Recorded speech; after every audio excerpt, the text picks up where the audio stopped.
Yo, what is going on, guys? Welcome back to a brand new video on the channel. Inside of today's video, we're going to be taking a look at the most underrated and overrated brawlers within the current meta. So before we jump into this video, make sure you're using a create code in the shop. That'd be greatly appreciated. And without further ado, let's jump straight into it. Alright guys, jumping into one of the most underrated brawlers within the meta, we have Max. So in terms of the pro players, I don't think Max would be necessarily underrated. Really strong pick when it comes to countering certain brawlers. But again, when it comes to the majority of players, I still don't see Max really picked at all, even in like Mythic or Legendary.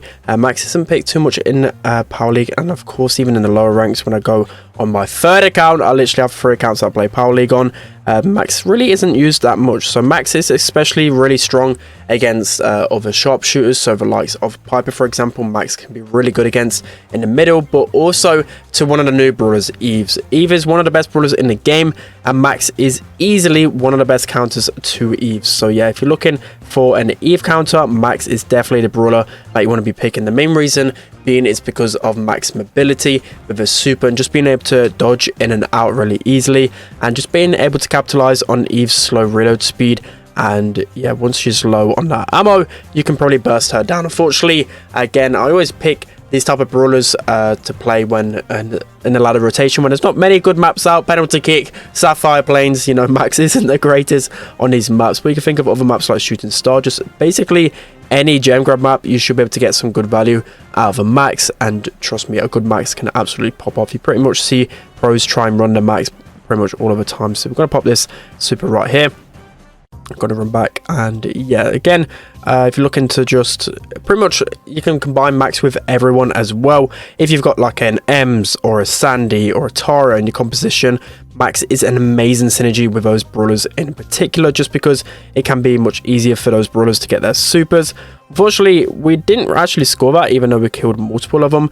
But again, it will depend on as well the map, which stop power is better. For the most part, I'll use running gun just because I like having more ammo. But if you're playing a more defensive map, then the other stop power will be a little bit better, so you can get your super a lot easier. And for the most part, the super is going to be the thing that counters most of the brawlers. So unfortunately, they've got it in the corner. You know how hard penalty kick is to score. You need a wall break, you need a throw or something like that, and it's not looking very likely.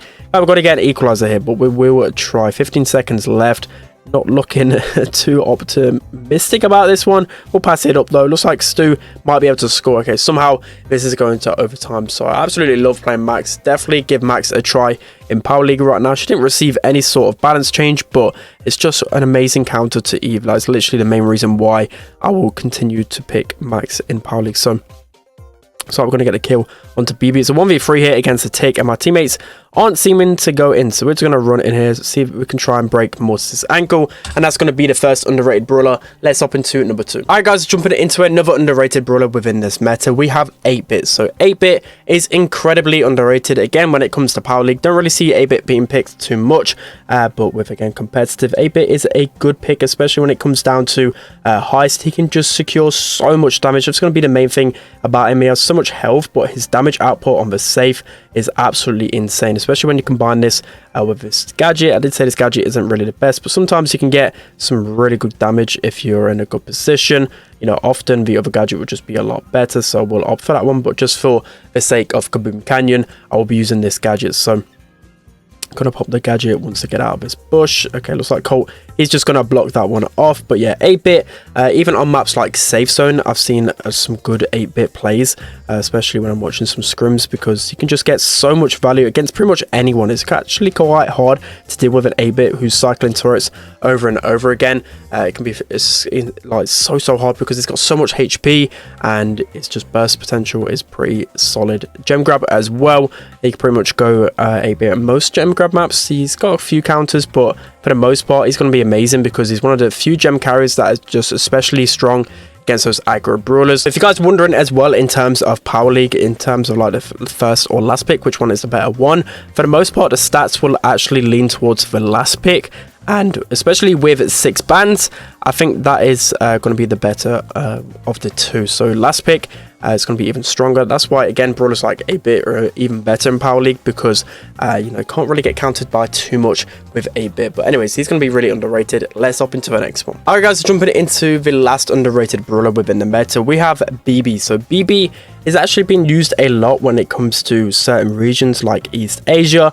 Watched a lot of scrims before the monthly final. BB was being used on a lot of unconventional maps. Like, I can't remember a few of them off the top of my head, but I was just looking at the scrims and I was just like, wow. I think it was like Ring of Fire, where there wasn't even a healer with BB, and BB was being run in the middle. Like, she's actually incredibly underrated, especially on those maps with a lot of walls, where BB used to be previously one of the best brawlers on, you know, maps like Hot Potato, for example. BB is still going to be absolutely insane, but I still don't see too many people run BB, which is a big shame, because I absolutely love it when she's meta, and she's definitely a really strong brawler right now. So I would give her a try. She didn't really get the biggest of buffs, but she's, again, really strong around those maps with a lot of walls, where you can get a lot of value with your bubbles, and just where it can be hard for the teammate, well, for the enemies to get close to you. So we're going to pop our gadget right here. If you guys are wondering as well, still feel like her old gadget is the better gadget, just because it allows you to push up a lot easier and heal up whilst taking damage at the same time. So I'm hoping we've got enough HP to walk that one in. So that's going to be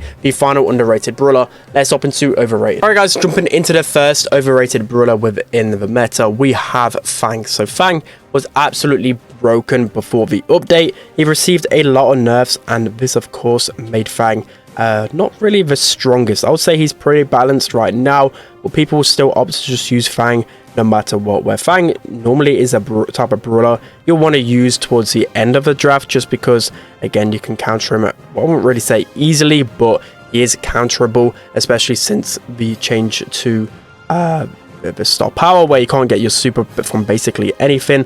That change is really going to hurt him, because beforehand you could just ping across the map 24/7 and it wouldn't be an issue, whereas now, you know, it's a bit of an issue, because you can't just really spam the super button anymore.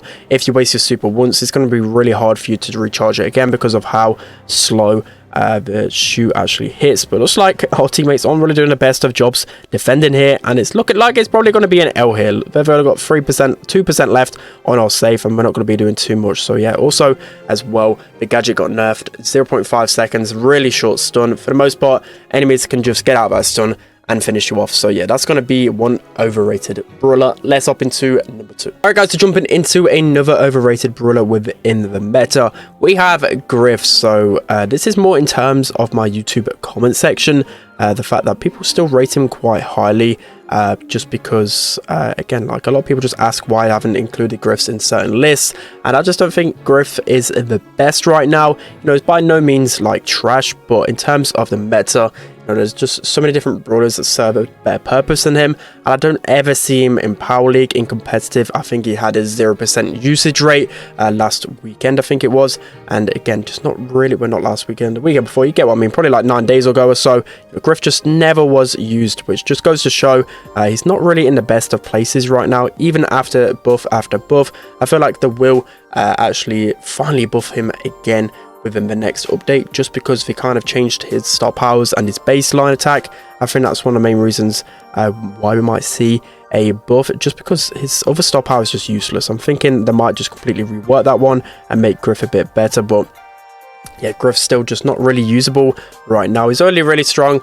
against like a full tank composition, and then you might bring out a Griff with like a B or something, but other than that, Griff just not really just up to scratch right now. Maybe he might be underrated, but I think purely off the comment section, he's got to be overrated. So looks like it's 1-1 right now. We've got a Jackie in a dangerous position, but it looks like our teammates should be able to clean this one up. She tries to squeeze that one in though.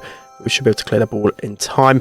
And yeah, the buff, well, the rework didn't really do anything to Griff. What it was supposed to do is give players a bit more of like a room for thought in terms of which star power should use, but the other star power is still just absolutely terrible, and that's again the main reason why I think Griff is just so bad, because just increasing your kind of reload speed or whatever, shot speed. I scored it like a Calvo, Like that shouldn't just be like the only star power they should use, right? It should be another star power to his kit. So that's going to be another overrated brawler. Let's hop into the final one. All right, guys, jumping into another overrated brawler and the final one, it is going to be Spike. So Spike has always been that type of brawler to just use if you're unsure on what to go. But as time has gone on, Spike has definitely decreased in viability in the meta. He's still a decent option. I'll still put him probably at least in the bottom in the top half of the meta, but he's not going to be a top 6 brawler anymore. I wouldn't even say a top 10 brawler anymore, and it was only a nerf to his gadget, but that gadget was so incredibly strong. It literally gave you like another Spike in front of yourself, allowed you to tank so much obviously incoming damage, and it allowed you to get so much pressure on the map 3 times in a row. Now it's been halved. It's just so easy for brawlers to take that gadget down, and Spike is really squishy again. So yeah, I do like this, because before, you know, he seemed invincible with that gadget behind him. And by any means, I'm not saying he's bad, but it's not going to be, again, one of those brawlers that you should just pick all of the time. And there's some other options on maps now, which is really nice. So yeah, again, I'm maybe missing the mark a little bit in terms of overrated, but it's kind of hard to completely get right, you know, overrated, underrated, because sometimes whatever I think is overrated, you guys might think is underrated, and vice versa. Of course, it's just all opinion, and whether what I think, in my opinion, is overrated or underrated. So we're gonna miss an open goal there, because why not? But also, let me know what you think of a new Pyro Spike skin. I think his skin is insane for 50 gems, and also a little bit paid to win, because the spikes are a bit smaller than usual. So I feel like it's a little bit harder to dodge the spikes if I'm on the opposing side. So we're going to pop our gadget down here, you know, against brawlers like Stu, who with this gadget used to just counter so easily. Again, he's going to be able to take down this gadget in half the ammo previously. So yeah, again, like brawlers that he used to counter even stronger, they can do a bit of a better job against the Spike. Now still, I feel like he's a little bit obnoxious with his curveball. Maybe eventually down the line, you know, curveball will be nerfed, and yeah, it's probably one thing that's definitely due to come within a future update. So yeah, it's going to be an easy win right here. All right, guys, that's going to be it for today's video. Let me know down in the comment section below who you think is really underrated or overrated. Don't forget to like, comment, and subscribe, and I'll see you guys next time.